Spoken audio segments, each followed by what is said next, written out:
Hello Mario, welcome to my channel. Mare, alam mo ba? Kim Chu super kilig, Paulo Abilino bumisita sa It's Showtime. Tara, let's spill the tea.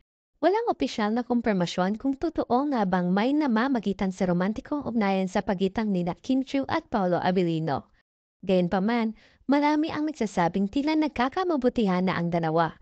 Nararamdaman ng aktres na si Kim Chu ang sobrang kilig nang bumisita sa programa ng It's Showtime ang aktor na si Paulo Abilino. Pinatawa pa ni Vice Ganda ang aktor habang napapansin ang masayang ngiti sa mukha ni Kim habang tinitignan si Paulo Abilino. Bigla raw na nervous si Kim sa biglang pagdating ni Paulo sa studio ng It's Showtime. Matapos ang kanyang contract signing sa network, kumalat sa social media ang video ng pagdating ni Paulo sa nasabing programa na nagbigay ng sorpresa sa lahat. Kahit si Kim ay napakasaya sa kanyang reaksyon at nagsasabing hello pa. Sabay-sabay silang tinitis ni Vice Ganda na napapansin ang pagiging nervous ni Kim. Sabi naman ni Alt Kapamilya CH, galing sa contract signing si Paulo tapos diretso sa studio. Ang gandang move mo, Kim. Maririnig naman sa bibig ni Paulo na na-delay daw ang kanyang recording kaya't dumalo muna siya sa show.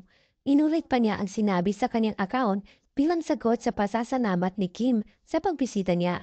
Sabi ni Paulo, feeling ko sinadya nilang i-delay ang recording para mahatak ako sa showtime.